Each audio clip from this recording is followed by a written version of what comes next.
നമ്മളെ ഹാജത്തുകളൊക്കെ വിടും. ഞാനിപ്പോൾ ഒരത്ഭുതമായിട്ട് നിങ്ങളോട് പറയുകയാണ്, ഈ കഴിഞ്ഞ കൊല്ലം ഇവിടെ നിന്ന് പാസ്സായിപ്പോയ ഒരു മുത്താലിം, മംഗലാപുരത്തിൻ്റെ അടുത്തുള്ള ഒരു മുത്താലിം, വളരെ പാവപ്പെട്ട മുത്താലിമാണ്. സാമ്പത്തികമായും പാവപ്പെട്ട ആളാണ്. കിതാബ് നല്ലോണം തിരിയും. ആളോട് സംസാരിക്കാനും കഴിവില്ല. ഒരു കഴിവുമില്ലാത്ത ഒരു പാവപ്പെട്ട സഖാഫിയ. ഇന്നലെ അയാൾ ബദീങ്ങളുടെ പേര് പറഞ്ഞ് കിടന്നുറങ്ങി. അടുത്ത ഞായറാഴ്ചയാണ് അയാൾ നിക്കാഹ് നിശ്ചയിച്ചിട്ടുള്ളത്. അതിന് മഹർ കൊടുക്കാനുള്ള എന്തെങ്കിലും ഒരു സാധനം വാങ്ങാൻ അയാൾ കൈവശത്തിൽ പൈസ ഇല്ല. യാതൊരു വഴിയുമില്ല. മഹർ കൊടുക്കാൻ വേണ്ടി യാചിക്കാൻ നിവൃത്തിയില്ലല്ലോ. അങ്ങനെ ബദരീങ്ങളെ പേര് പറഞ്ഞ് അദ്ദേഹം കിടന്നുറങ്ങിയ പോലെ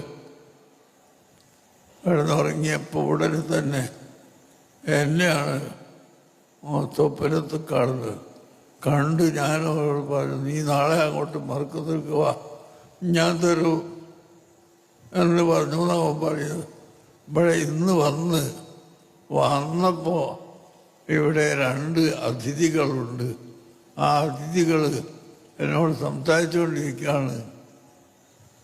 വല്ല പെൺകുട്ടികളെ കെട്ടിക്കാനുണ്ടെങ്കിൽ 30 വയസ്സ് കഴിഞ്ഞ വല്ല പെൺകുട്ടികളെ കെട്ടിക്കാനുണ്ടെങ്കിൽ ആരുണ്ടെങ്കിലും നിങ്ങൾ ഉടനെ ഞങ്ങൾക്ക് അക്കൗണ്ട് നമ്പർ തരണം, വിവരം അറിയിക്കണം.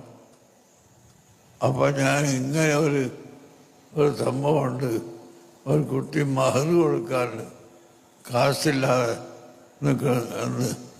അപ്പോൾ അയാൾക്ക് വലിയ അത്ഭുതം, ഈ കഴിവുള്ളവർക്ക് അത് തിരിയില്ലല്ലോ, പാവങ്ങളെ കഷ്ടപ്പാട്. അല്ലാ, മഹർ കൊടുക്കാൻ കഴിവില്ലേ?